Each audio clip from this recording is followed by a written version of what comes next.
buenos días, buenas tardes o buenas noches, queridos amigos. Les damos la más cordial bienvenida a un nuevo podcast aquí en la Fundación Sonrisas del Futuro y como siempre empiezo dándole las gracias a nuestros queridos colaboradores que son en este caso la Pontificia Universidad Católica del Ecuador Sede Ibarra, Carabela TV, Plus Tecnología y Correo Sport, la voz del deporte. Como siempre también le doy el paso en este momento a nuestro querido presidente de la Fundación Sonrisas del Futuro, Santiago Muñoz. ¿Qué tal, Santiago? ¿Cómo te encuentras en esta maravillosa tarde? Carlitos, ¿cómo vas? Muchas gracias por la presentación. Gracias a todas las personas que están aquí presentes viendo este nuevo capítulo del podcast. Un abrazo cordial a todos también por estar presentes y estar vigilantes de todos nuestros proyectos sociales que estamos desarrollando.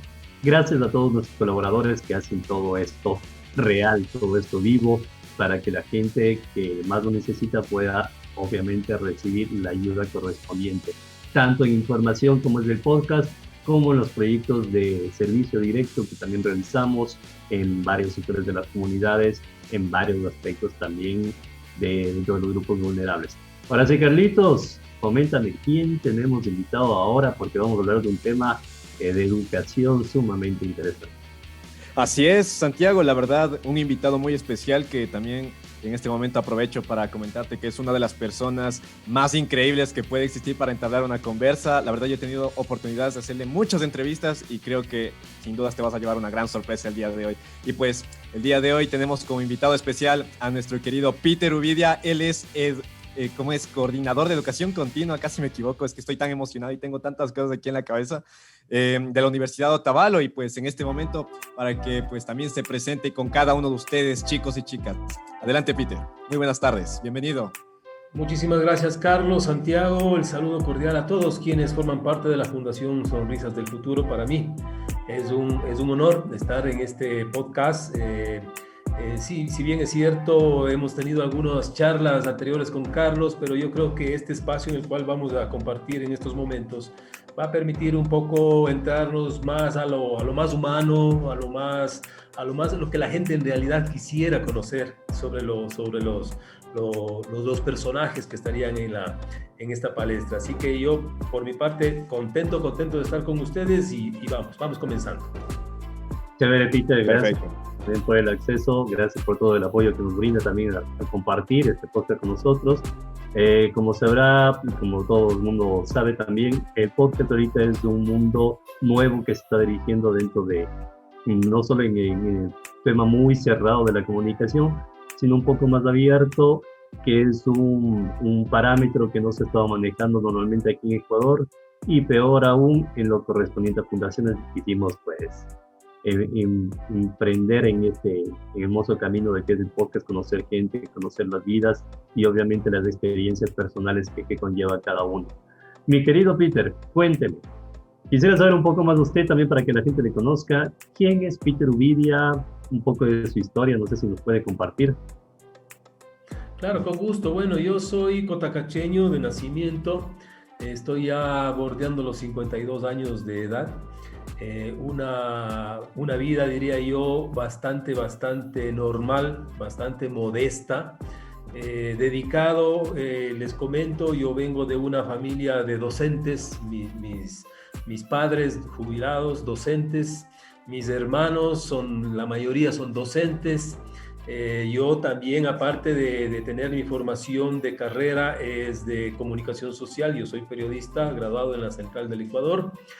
Aparte de ello, también me he inclinado un poquito a la cuestión política y para ello también me he preparado con un diplomado en gerencia de gobiernos seccionales, ¿no? Para entender cómo debería funcionar un gobierno seccional, sea este provincial, cantonal, parroquial o el mismo gobierno nacional. Es decir, son cuestiones bastante interesantes para hablar de la política, para entender lo que es la política.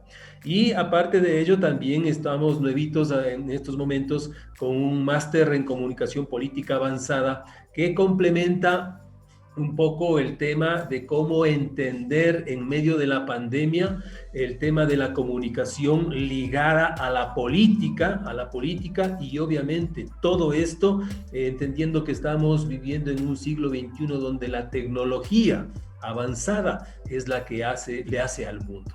esta forma de vida me ha permitido a mí llevarla acá en Cotacachi con total normalidad. Tengo una familia increíble. Mi esposa Tania también es docente. Sí, también es docente. Tengo 4 hijos, Pierre Camilo, que está ya en 6º nivel de medicina, Micaela, que está justamente en la Católica de Ibarra en negocios internacionales, Joaquín Alonso, que ya se gradúa de bachiller este lunes y ya se apunta también a entrar al tema de la universidad. Y mi último esfuerzo, que es Valentina, con 9 añitos, que es lo que yo, como les molesto a mis otros hijos, es la que se va a quedar con todo, porque a la final tendrá que cuidarnos a los viejos, ¿sí o no? A los papacitos que nos cuiden. Y todo ese engranaje de amor, de cordialidad, de familia que tenemos nosotros, nos ha permitido llevar una vida bastante normal. Yo trabajo actualmente ya en la Universidad de Otavalo ya más de 10 años en el tema de la docencia, en el tema de la comunicación. He pasado por el tema, justamente en estos momentos estoy de coordinador de educación continua, pero yo creo que ya en el mes de agosto ya vuelvo a ser ya al mundo exclusivamente de la docencia, docente de tiempo completo en la carrera de Derecho.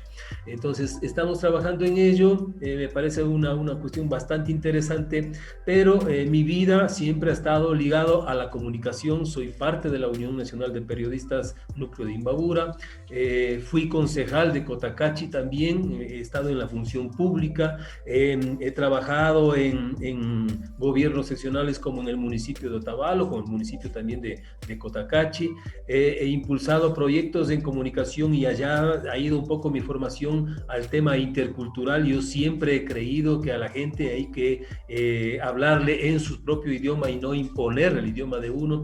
Por eso es de que todas los proyectos de comunicación que yo he liderado han sido interculturales, es decir, español, quichua, inglés, y por ello mismo hemos tenido incluso hasta reconocimientos nacionales de los proyectos que hemos hecho con los jóvenes, porque hacia allá yo creo que es importante que la comunicación tiene que ir. Entonces, más o menos un escenario de lo que es mi vida, y aparte de ello también el tema ya personal, yo hace unos 10 años atrás había tenido un inconveniente justo, perdónenme un ratito antes que exactamente, había tenido un inconveniente en el tema de justamente en diciembre del 2010, yo como también ustedes entenderán, metido en la cuestión política, metido en el barrio, presidente del barrio, hubo un inconveniente y perdí mi mano izquierda. Eso me permitió también a mí tener otro estilo de vida,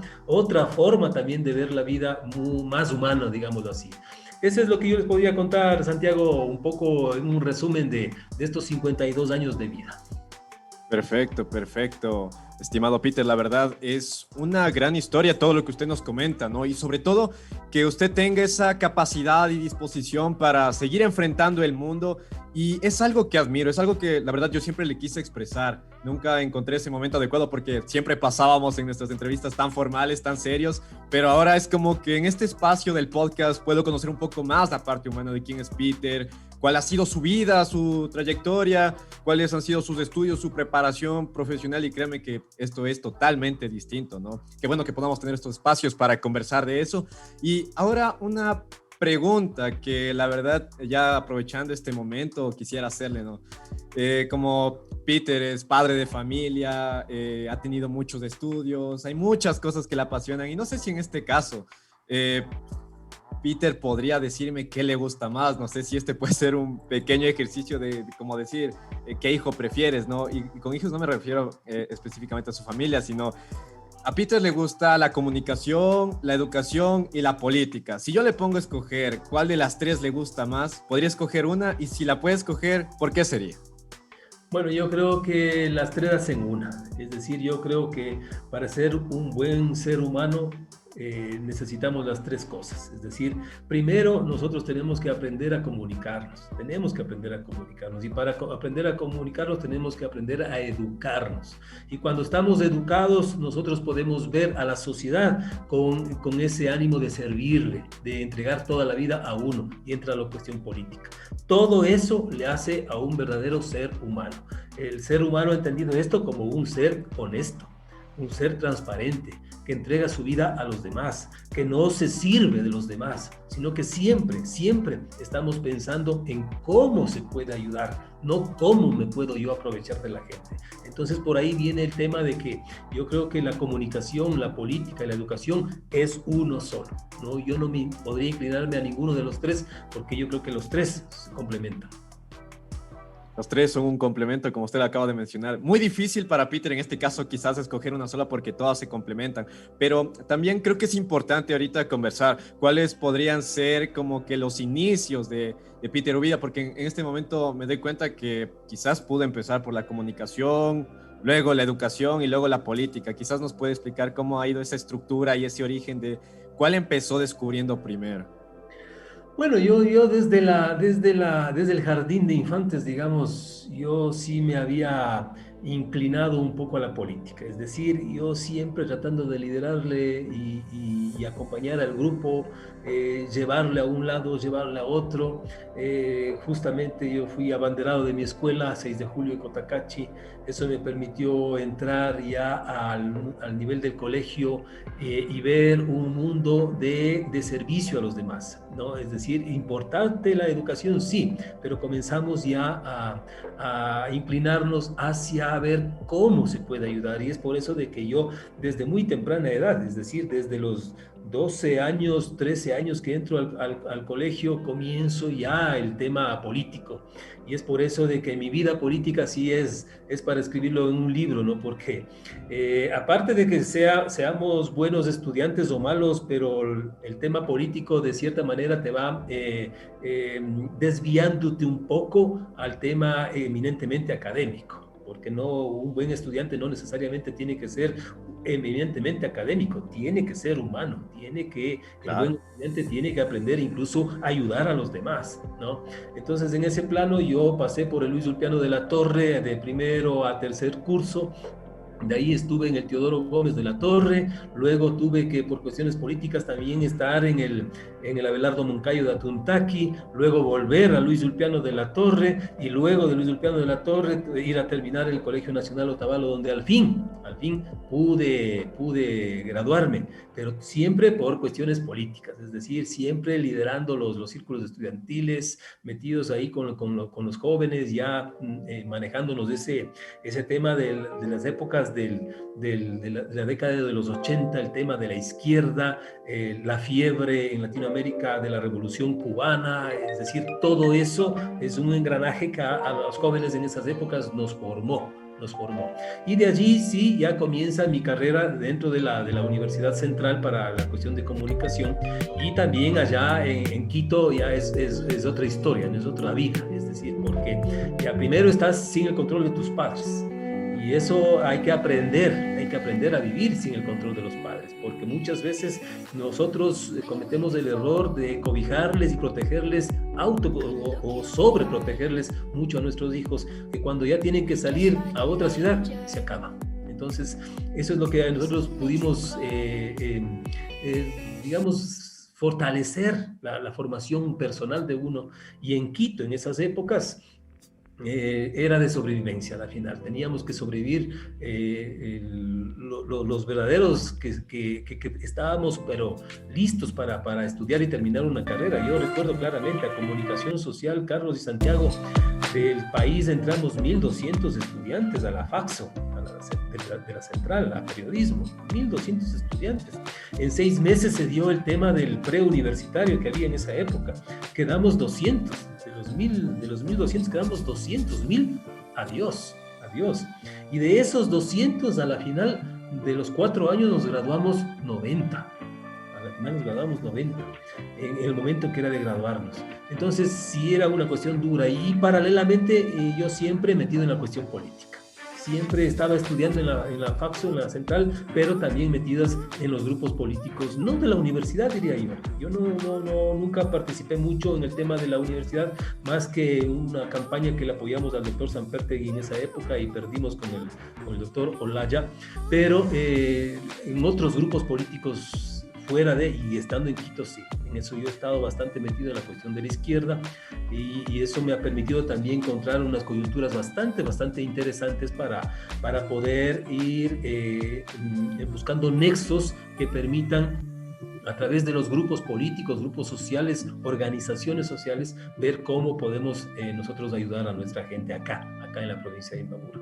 Yo en el 98, mejor dicho, ya regresé acá a Imbabura, a Cotacachi, comencé a trabajar en el Instituto del Cuero de aquella época, luego estuve en el diario La Hora también, luego del diario Ahora ya pasé al municipio de Otavalo para ser director de comunicación con el alcalde Mario Conejo, 5 años, y eso también me dio como una palestra para entrar ya a la política electoral.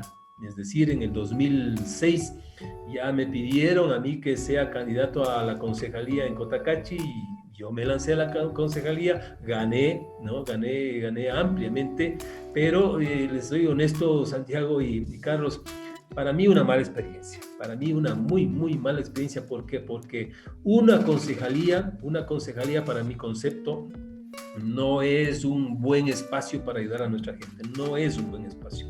La ley no le permite ayudar a la gente, la ley no le permite hacer obra a los concejales, solo a los alcaldes. ¿Qué tiene que hacer el concejal? Ordenanzas, y vigilar que el alcalde haga bien las cosas, es lo que tiene que hacer un concejal. Por eso es lo que yo siempre he dicho, ¿no? Siempre he dicho, el tema político, democrático, incluso el código de la democracia, incluso las funciones del Estado deben cambiar en el Ecuador, deben cambiar. Es decir, yo no creo que el municipio de Quito tenga que tener 21 concejales, o el municipio de Ibarra 11, o el municipio de Otavalo 9, o el municipio de Cotacachi 5. Yo creo que no, yo creo que es demasiado, ¿no? Deberíamos ser mucho más ejecutivos para ahorrar recursos para todos los ecuatorianos. Yo creo que el Estado debe cambiar incluso desde el gobierno central, ¿no? Porque me parece a mí que ahí vamos a tratar de encontrar algunos elementos, como les pongo un ejemplo, una gobernación en el tema de estructuras del gobierno central no cumplen una función específica, ni siquiera un presupuesto tienen, ¿sí? Pero detrás de una gobernación hay jefaturas políticas, hay tenencias políticas, hay comisarías nacionales, y todo eso concierne un tremendo presupuesto que se tiene que salir de las arcas fiscales. Todas estas cosas son las cuestiones que se han ido dando en esta vida, que van saliendo poco a poco y que deberían ir cambiando, ¿no? Son cuestiones que a uno le van atormentando a cada momento y dice, no, tenemos que seguir para que en algún momento podamos nosotros tener algún resultado que vaya a mejorar la calidad de vida de nuestra gente. Perfecto, increíble. La verdad, igual aquí Santiago ya está percibiendo el grado y toda esa profesionalidad y todo lo que abarca Peter en este momento. La verdad, no sé, yo he ido aquí como que recolectando todo lo que me acaba de comentar. El Peter Uvidia ha sido líder político, docente, comunicador, periodista, catedrático, no sé qué más títulos, la verdad, atribuirle, pero sin dudas ha tenido una vida, creo que muy ocupada, pero también de entretenimiento, diversión, más que todo con su familia. Y más que todo, ahora un tema que quisiera topar es el de la pandemia. Hemos hablado en muchas ocasiones en estos podcasts de cómo han enfrentado cada uno de nuestros invitados esa situación, ¿no? Quedarse aislado. Y básicamente los encuentros que tuvimos con Peter también han sido durante la pandemia, de manera virtual, hablando de comunicación, hablando de que todo ha cambiado, de que nunca la virtualidad va a superar la presencialidad por el hecho de que el ser humano, más allá de que necesita comunicarse, también necesita estar en constante contacto físico con los demás, los sentimientos, las emociones. Y ese es el caso.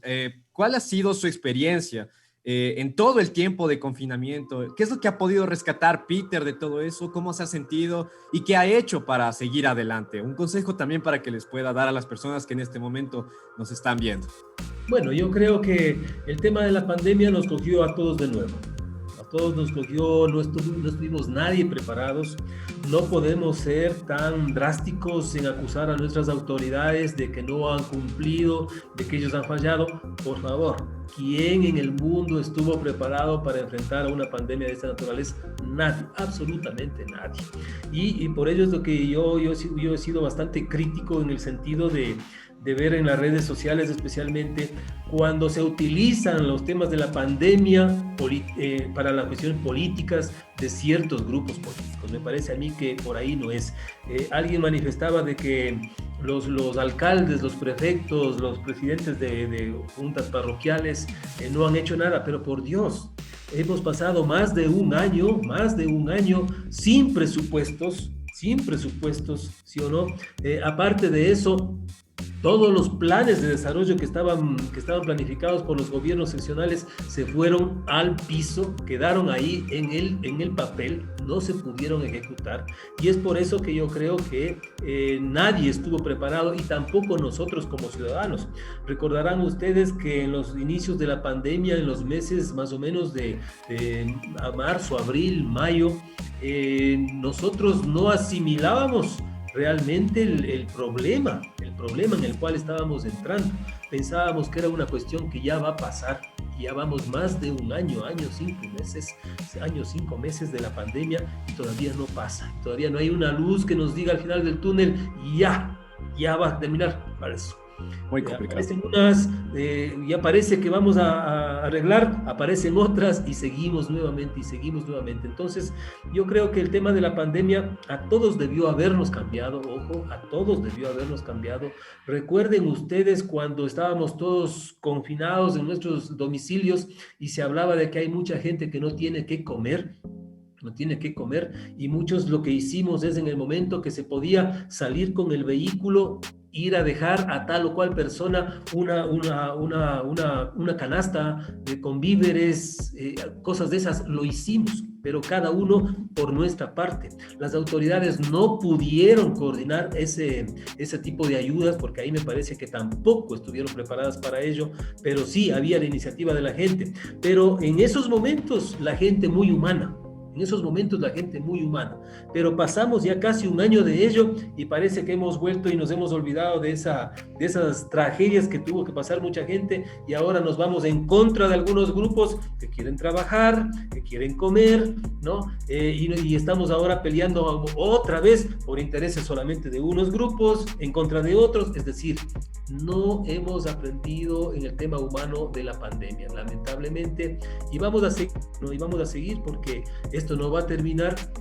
Y yo creo que lo que nosotros tenemos que actuar, es pensando siempre en los demás. Es decir, yo creo que todo lo que pueda pasar, siempre hay algo bueno en el fondo. Siempre habrá algo bueno en el fondo. Como un ejemplo pongo yo eso.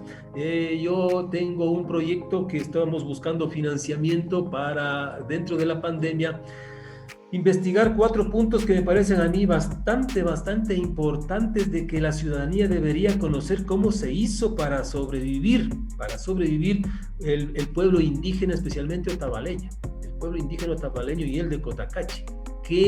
¿Cómo hicieron ellos, especialmente el otavaleño? ¿Por qué? Porque hay 4 puntos acá. El otavaleño es por historias del embajador del Ecuador en el mundo, ¿sí o no? Ha vivido de la importación y exportación de productos, en los viajes de ellos a todos los países del mundo para tener grandes recursos que ahora nosotros podemos evidenciarlos en Otavalo. Sin embargo, ¿qué pasó? Un año completo que estaban confinados, y no solamente en el Ecuador, sino en el mundo entero. Entonces, por ahí viene una investigación de qué pasó, cómo se organizaron ellos en las comunidades, cómo ellos aplicaron el tema de la medicina ancestral y rechazaron la occidental, cómo ellos sobrevivieron más de un año sin vender ni comprar nada. ¿Qué hicieron los indígenas otavaleños? ¿Sí? En la cuestión de producción, ¿qué hicieron? Y lo último, ¿qué actitud o cuáles fueron las actitudes que ellos tuvieron respecto al tema de la visión andina que ellos tienen sobre la muerte? Es decir, desde el Ministerio de Salud se daban unas disposiciones. ¿Ellos respetaron? ¿No respetaron? Eso es una investigación que estamos nosotros ahorita tratando de impulsar para ver un poco más de la realidad, qué es lo que está pasando. Y para cerrar el tema de esto, Carlos y Santiago, recordarán, nosotros estuvimos en junio en el Inti Raymi acá en Otavalo, en Imbabura, en Cotacachi, y se dieron unas disposiciones de que no se va a permitir el baile por el tema de los encierros masivos, digámoslo así, de la gente, y eso va a permitir un contagio en rebaño, se decía, ¿no? Ha pasado los 14, 15 días de aquello que fue el 24 de junio, 25 de junio, luego el 29, el 30 de junio, y no hubo ese tal contagio. No hubo. Entonces, ¿qué pasó? ¿Cuál fue el tema? ¿Qué es lo que hacen estos grupos indígenas para no contagiarse como sucede con los mestizos? Es decir, tenemos que aprender muchas cosas de la pandemia, queridos amigos. Listo, mi querido Peter, muchas cosas sumamente interesantes y sigues las preguntas que hice para reflexionar y obviamente poder conocer, aprender y poder mejorar todas las vidas de los demás. Mi querido Peter, quería profundizar en otra de su expertise que es el tema de la educación. Quería hacer una pregunta un poquito complicada. Muchas personas actualmente, con esto de la pandemia, con la nueva normalidad, con las nuevas tendencias de profesionales y de conocimientos y de mercado que existen ahora, se denominan o dan una crítica fuerte al tema de educación, en las cuales definen que la educación está sobreestimada, perdón. Que la educación está sobreestimada, que ahora bastantes personas aprenden y se autoeducan mediante plataformas digitales como YouTube. No sé qué es lo que usted, como es coordinador de educación en línea, qué opina al respecto. Claro, Santiago, a ver, yo creo que la educación, primero hay que estar claros en que la educación es la herramienta de vida. Es decir, para cualquier cosa, para cualquier situación, cualquier objetivo de vida, debe aplicarse la educación. No puede echarse como una cuestión transversal o secundaria la educación. Es prioridad, es primaria en cualquier tipo de vida, no solo en el Ecuador, en el mundo entero. Primero. Segundo, hay que entender también de que estamos en pleno siglo XXI. Y en pleno siglo XXI la educación es distinta. Ya no es la educación de nuestros viejos, de nuestros abuelos, de nosotros mismos, que nos educamos en las últimas décadas del siglo XX. No, ya no es lo mismo. Estamos con ustedes jóvenes que ya a partir del 2000 en adelante es otra cosa, es otro cantar. Por lo tanto, ahí ya entra el tema de la tecnología. Y ahora, la educación sin tecnología simplemente no es educación, así de sencillo.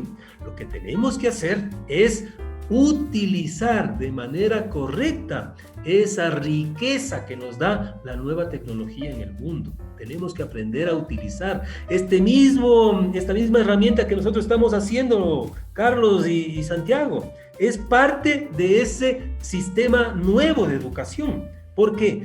Porque si nosotros estamos en estos momentos en pandemia y si no hubiera tecnología, lamentablemente nosotros no podríamos comunicarnos, no podríamos ni siquiera vernos para poder conversar. Eso era antes. Ahora las herramientas tecnológicas le permiten educarse y de muy mejor manera, diría yo, con herramientas nuevas que van a enriquecer de mejor manera el conocimiento de nuestros jóvenes.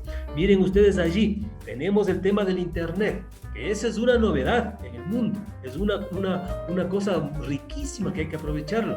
Lo que antes solamente teníamos, Santiago, las bibliotecas, y eran mínimas y muy limitadas. Si nosotros nos vamos a nuestras parroquias, por favor, en las parroquias si teníamos el escolar ecuatoriano, Dios les pague.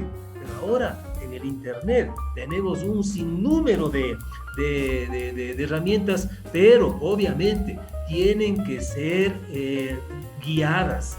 Y siempre la autoeducación siempre será buena, pero tiene que haber una cuestión oficial de guía. No puede darse el tema sin planificación.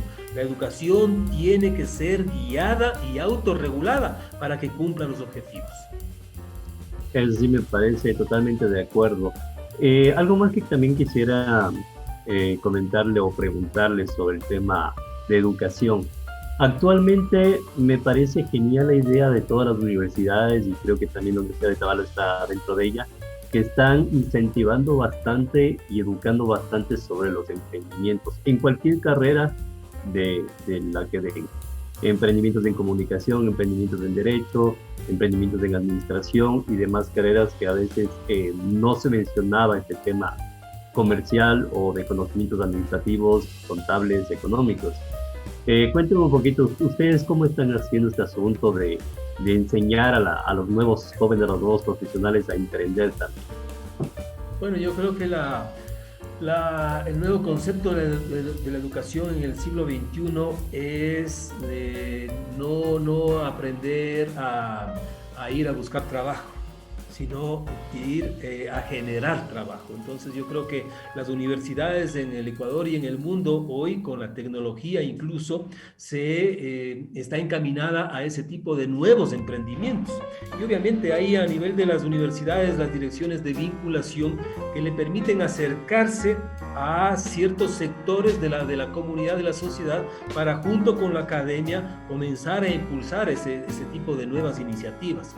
Entonces yo diría en términos generales que la Universidad de Otavalo tampoco está ausente de aquello, ¿sí? La universidad tiene muy buenas relaciones con los entornos cercanos a nuestra universidad, dígase esto, los barrios, dígase esto, las asociaciones, los jóvenes, las instituciones públicas, como ejemplo les pongo la Judicatura, el Ministerio de Educación, el Ministerio de Salud, es decir, con todos ellos nuestros estudiantes están vinculados de manera permanente en varios tipos de proyectos, que eso me parece a mí bastante interesante, porque le da un toque de que la teoría tiene que aplicarse ya en la práctica, pero no dentro de la universidad, sino fuera de ella y con actores externos a la misma universidad. Eso me parece a mí que le da también el toque de que las universidades van cumpliendo ese rol de aporte al desarrollo de la comunidad y no solamente del aporte institucional.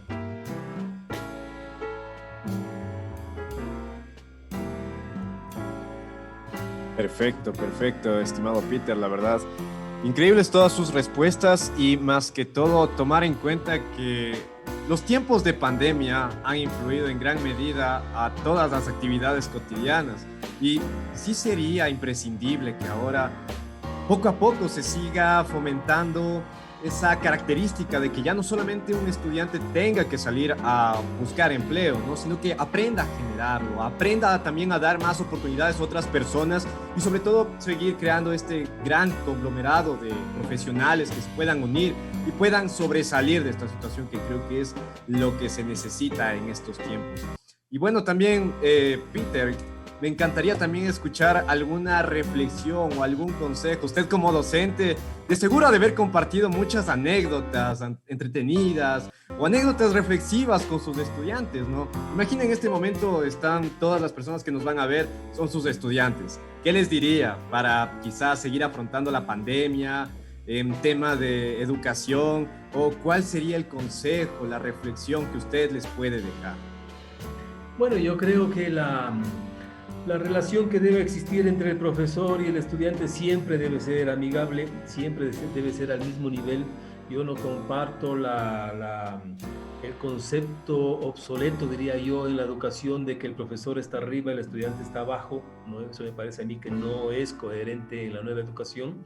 Y lo otro es de que decirles a nuestros jóvenes a nivel general de que en estos momentos ellos tienen la suerte de vivir esta época, de vivir este momento, donde tienen esa herramienta de la tecnología que nosotros en nuestros momentos no lo tuvimos, en esa parte fuimos muy limitados, pero ahora nuestros jóvenes tienen esa suerte de tener toda esa tecnología en sus manos, en su casa, en su teléfono, nada más, así de sencillo, para poder descubrir el mundo. No lo desperdiciemos. Yo creo que hacia allá tiene que ir la iniciativa de nuestros jóvenes, es decir, y no, como yo siempre les he dicho a mis estudiantes, no veamos solamente hasta la punta de la nariz, siempre tenemos que aprender a ver mucho más allá, para ir descubriendo cosas nuevas y siempre pegados a la realidad de nuestra gente, es decir, vamos siendo observadores en la vida, vamos viendo qué es lo que necesita nuestra gente,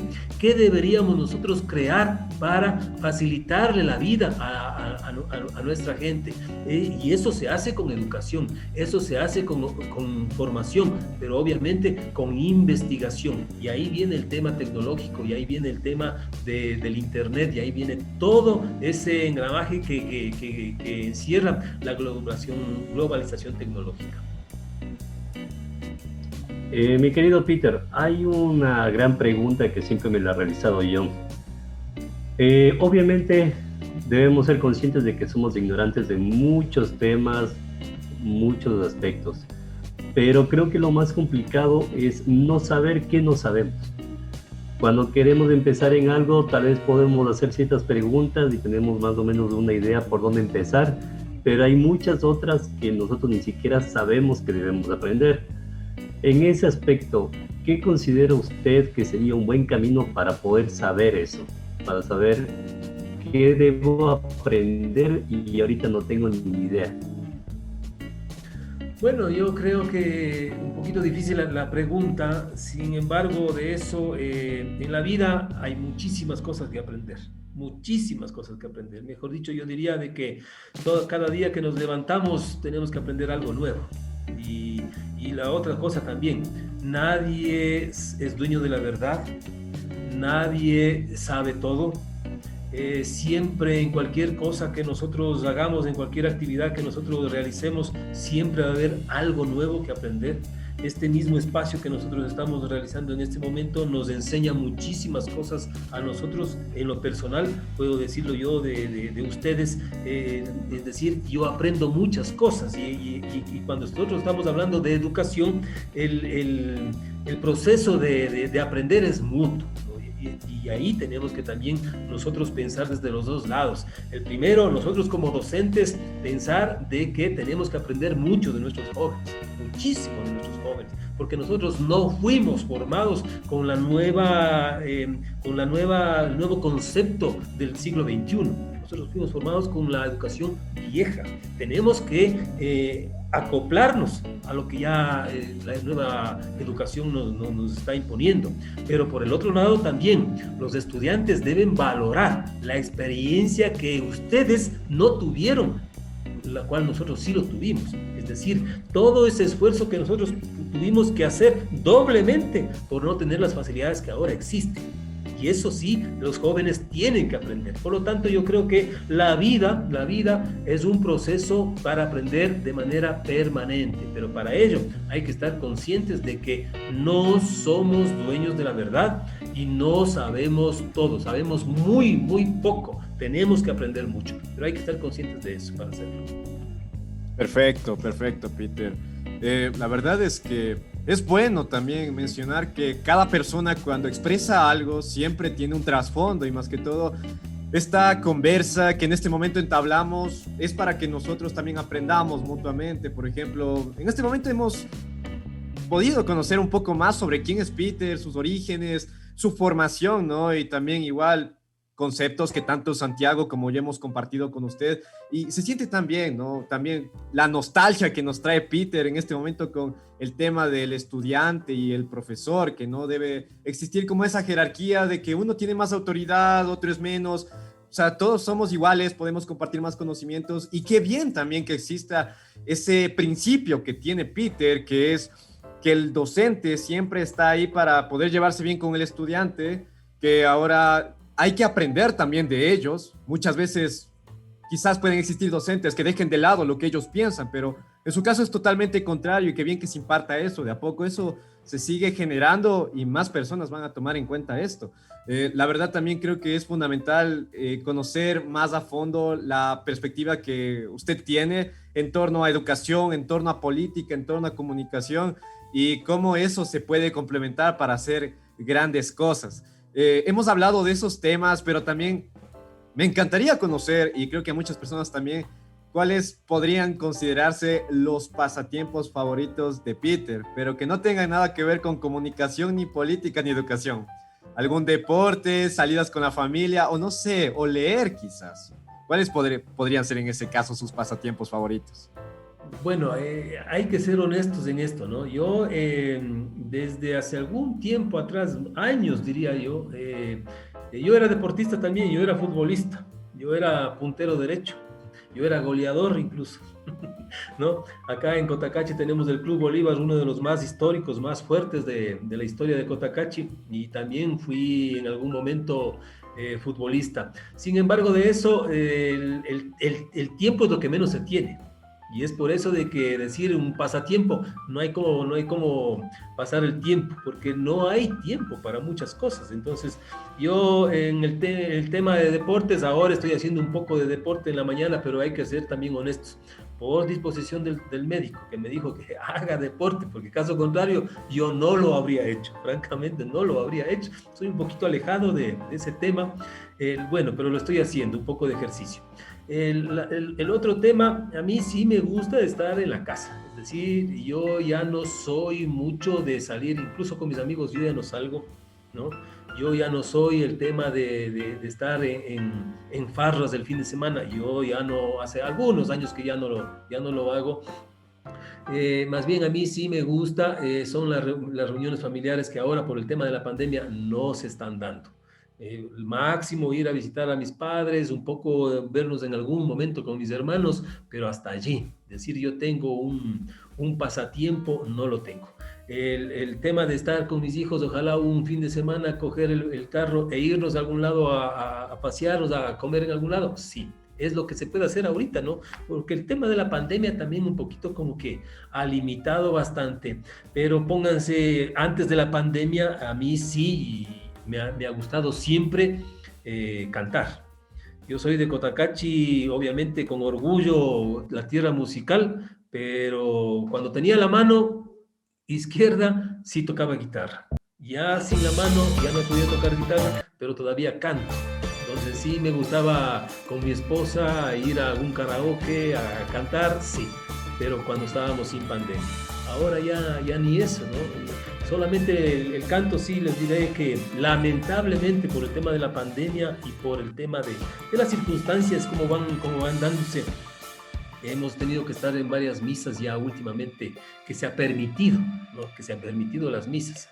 Y en las misas lo que más me gusta es cantar, en realidad. Yo sí voy a las misas, mucho, digamos, diría yo un 70% que voy a la misa para cantar. Lo canto con un verdadero sentimiento.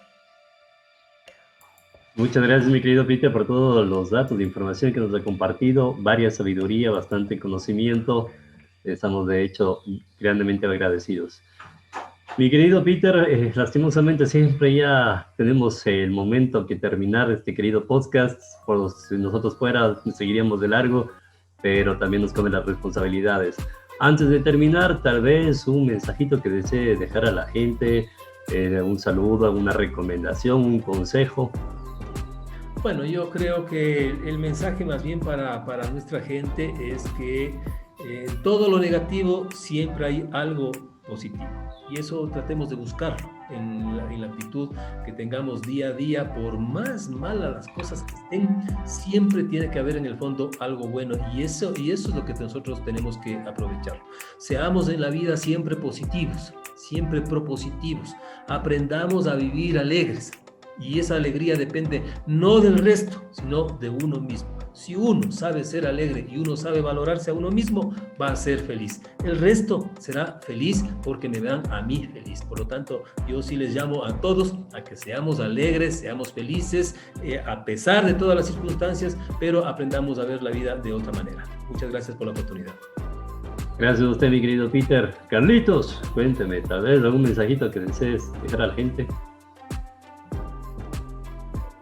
Pues en este momento, tanto para nuestro invitado especial, Peter, y para las personas que nos están viendo, la verdad es que es impresionante conocer muchos puntos de vista, pero sobre todo saber que detrás de todo eso tiene que existir un gran mensaje, un gran análisis, una gran reflexión que todos debemos poner en práctica en nuestras vidas. Y como lo mencionó Peter, la felicidad ante todo, y muchas veces también igual, en lo personal es muy difícil sonreír a veces o estar bien, pero luego llegan días mejores y aunque puedan existir situaciones negativas, pero al fin de cuentas debemos ser más que testigos de que la felicidad está presente siempre y cuando nosotros querramos.